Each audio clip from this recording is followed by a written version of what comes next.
Hello friends, எல்லாரும் எப்படி இருக்கீங்க? நாம இன்னைக்கு தக்காளி குழம்பு எப்படி பண்ணலாங்கிறத பார்க்க போறோம். தக்காளி குழம்பு செய்ய தேவையான பொருட்கள்: தக்காளி நல்ல பெரிய சைஸ் 3 அல்லனா 300 கிராம். இப்போ பலவிதமான தக்காளி இருக்கும். இதுல பெங்களூர் தக்காளி மாதிரி ப்ளம் டொமேட்டோ, வைன் டொமேட்டோலாம் இருக்கு. நான் வைன் டொமேட்டோ எடுத்திருக்கிறேன்.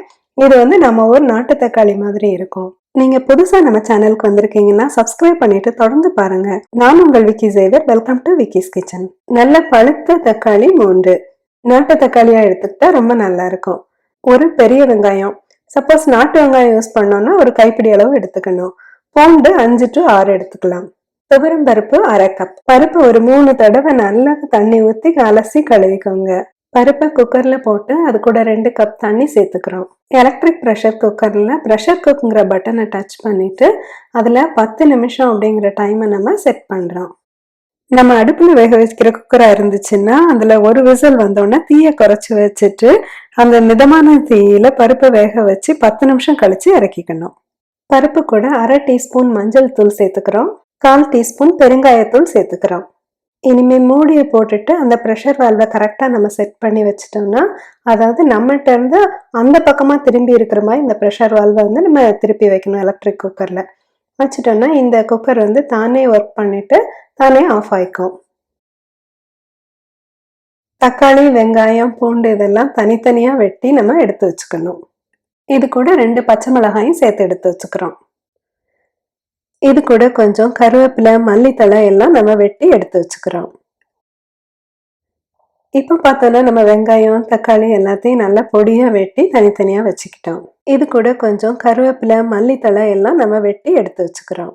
குழம்புக்கு அரைக்க தேவையான பொருட்கள்: தேங்காய் 1/4 கப், பச்சை மிளகாய் 3, சீரகம் 1/2 டீஸ்பூன்.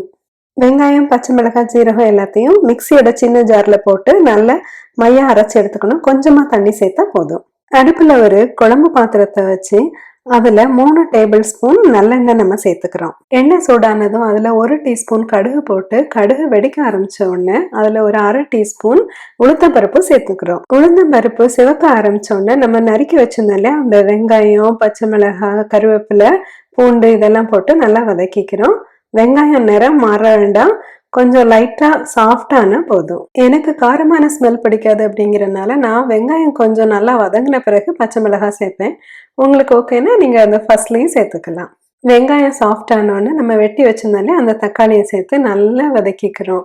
தக்காளி நல்லா வேகணும். கொஞ்சம் எண்ணெய் பிரியிற மாதிரி நல்லா கூழா வேகிற வரைக்கும் நம்ம அதை வேக விடணும். தக்காளி கூட நம்ம 1 டீஸ்பூன் உப்பு சேர்த்துக்கிறோம்.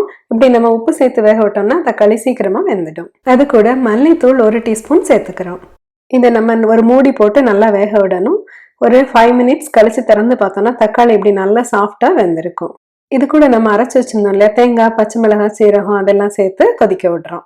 மிக்சியை ஒரு டம்ளர் தண்ணி ஊற்றி நல்லா அலசி அது கூட சேர்த்துக்கிறோம். குழம்பு கொஞ்சம் நல்லா கொதிக்க ஆரம்பிச்சோடனே நம்ம வேக வச்சிருந்தோம் இல்லையா, அந்த பருப்பை லேசா மசிச்சு விட்டுட்டு இது கூட சேர்த்துக்கிறோம். இப்போ பருப்பு சேர்த்தோன்னா பார்த்தோன்னா நம்ம குழம்பு கொஞ்சம் திக்காக தான் இருக்கும். அதனால நம்மளுக்கு கொஞ்சம் தேவையான அளவு தண்ணி ஊற்றிக்கலாம். கிட்டத்தட்ட ஒரு 2 டம்ளர் தண்ணி வரைக்கும் இதுக்கு சேர்த்துக்கலாம். இப்போ பார்த்தோன்னா நம்மளுக்கு இது நல்லா ஊற்றி சாப்பிட்ற பக்குவத்தில் இருக்கும். இவ்வளோ அளவு தண்ணி போதும். ரொம்ப தண்ணியாகவும் ஆயிட வேண்டாம், ரொம்ப கெட்டியா இருந்தாலும் சரியா இருக்காது. மறுபடியும் இதை ஒரு மூடி போட்டு ஒரு கொதிக்க விட்டு இறக்கிட வேண்டியதுதான். நம்மளோட தக்காளி குழம்பு ரெடி ஆயிடுச்சு. வாங்க சாப்பிடலாம். நான் இந்த பீன்ஸ் பொரியல், சாதம் கூட செஞ்சிருந்தேன். இப்படி குழம்பு செஞ்சுட்டு இருக்கும் போதே நம்ம பீன்ஸ் ஒரு பக்கமா நறுக்கிட்டு கூட்டு வச்சுக்கலாம். இந்த தக்காளி குழம்புக்கு உருளைக்கிழங்கு வறுவல், வாழைக்காய் வறுவல்லாம் கூட ரொம்ப டேஸ்டியா இருக்கும்.